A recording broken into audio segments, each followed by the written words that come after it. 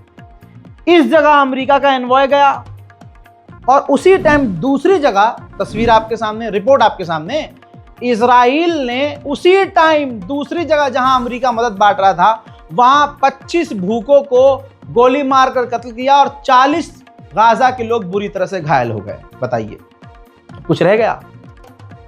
एक जगह जाकर ऐलान कर दिया कि भाई सब बढ़िया है, और दूसरी जगह सेम टाइम जब ये यहां इस जगह मौजूद था गाजा में, दूसरी जगह गाजा में 25 लोगों को कत्ल कर दिया गया था। अल अक्सा अस्पताल, सारे अस्पताल गाजा के अंदर बुरे हालात में है। ये देखिए, लाइट नहीं है, टॉर्च जलाकर, मोबाइल की फ्लैश जलाकर घायल का ऑपरेशन किया जा रहा है। पूरी दुनिया इस वक्त खामोश खड़ी है। ये सिर्फ ड्रामेबाजी है, हम मान्यता दे देंगे, तुम्हारे मान्यता देना बात की बात है।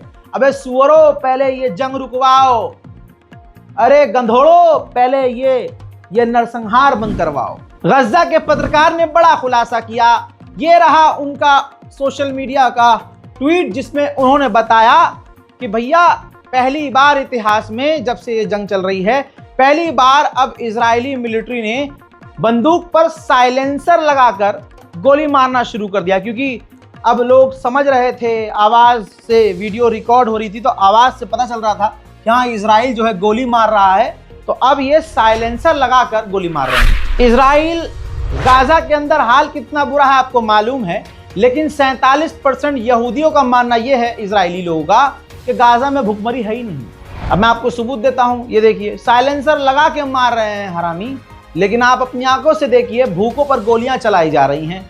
इसी गोलीबारी में 25 भूखे मारे गए हैं। अब धीरे धीरे वो लोग बोलना शुरू कर चुके हैं जो कल तक आंख बंद किए हुए थे। ये देखिए, टाइम्स मैगजीन, दुनिया की टॉप मैगजीन ने गाजा के हालात को फ्रंट पर छाप दिया है। द गाजा ट्रेजेडी, टाइम्स की यह मैगजीन पूरी दुनिया में फेमस है। इजराइल बची कुची मस्जिदों को उड़ा रहा है। जैसे ये देखिए, जो गाजा के अंदर मस्जिदें हैं, इजराइल अब डायरेक्ट उन पर मिसाइल दागकर मस्जिदों को शहीद कर रहा है। आइए मैं आपको अलग अलग इलाकों का एक चार्ट पेश करता हूं कि वो कितना खराब हो गया है, कितना तबाह हो गया है। आपके सामने ये चार्ट है, देखिए, रफा 100% तबाह हो गया है, अल्लाह अकबर। बैत हनून 100% तबाह हो गया है, अल्लाह अकबर। अल मुगरका और जोहर अल दिक इलाका जो है 80% तबाह हो गया है, खुदा की कसम। खान यूनुस 90% तबाह हो गया है। बैत लाहिया 90%, जबलिया 80% तबाह हो गया। ईस्ट गाजा 80% तबाह हो गया। West Gaza and Al Shati camp 40% तबाह हो गया है। शेख अजलीन, अल जहरा और तेल अल हवा 80% ये एरिया तबाह हो गया है। नुसैरत 20%, अल बुरेज 30% और अल मगाजी 20% और दैर अल बला सिर्फ 5%। यानी दैर अल बला वो इलाका है जो सबसे कम तबाह हुआ है। वहां अभी इजराइल हमला वैसा नहीं किया है जैसा उसने दूसरे इलाकों में किया है। मैं आपको बता दूं कि जब हम फिलिस्तीन एम्बेसी गए थे मदद देने के लिए, तो वहां जो शख्स मौजूद था फिलिस्तीनी, उसका जो परिवार है वो दैर अल बला में ही था। तो बहुत लोग कहने लगे कि रजा भाई, फिलिस्तीन एम्बेसी में आप जो मदद देने जा रहे हो वहां तो कुछ एटीएम पेटीएम बैंक काम ही नहीं कर रहा। देखिए, दैर अल बला में काम कर रहा है। गाजा और फिलिस्तीन का जो सिस्टम है वो एक ही है, बैंकिंग। वो गजा के अंदर एटीएम्स हैं, जो बैंक हुआ करते हैं, वो ब्रांच टाइप में होती हैं। अगर वो कोई ब्रांच उड़ा दी गई है तो वो मेन ब्रांच फिलिस्तीन में है। अब समझ में आ गया आपको? लोग तहकीक करते नहीं हैं, तोहमत फौरन लगा देते हैं, और आपकी इस तोहमतबाजी से गाजा के अंदर मदद जाना उस वक्त रुक गई थी।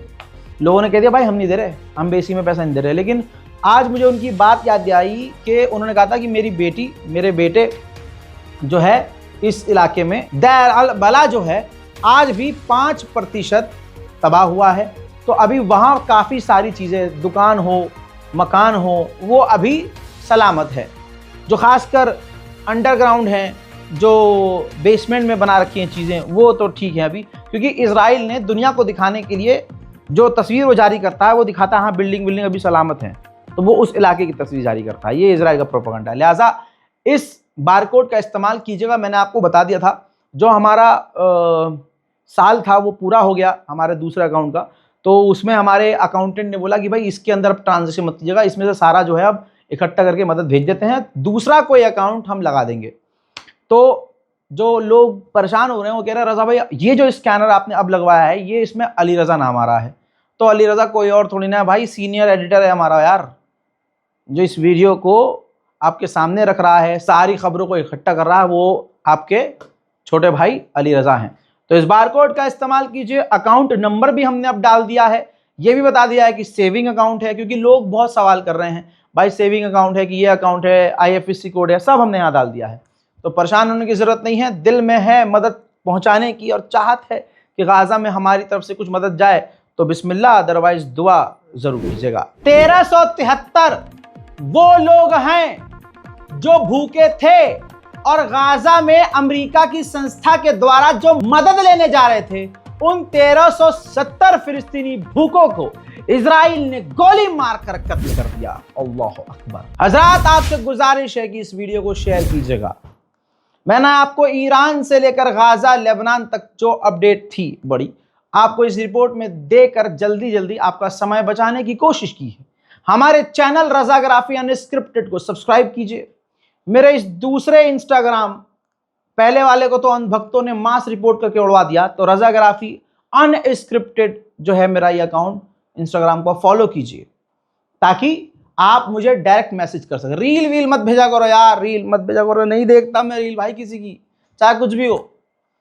लिहाजा आपको कोई खबर देनी है, कुछ पूछना है, कोई बात करनी है, आप मुझे मैसेज कीजिए, DM कीजिए। बहुत बहुत शुक्रिया आप लोगों का इतना सुनने के लिए और साथ देने के लिए, और उम्मीद करता हूं कि आप गाज़ा और फिलिस्तीन की मदद के लिए आगे ज़रूर आएंगे। फिलहाल के इस रिपोर्ट में इतना ही। जय हिंद।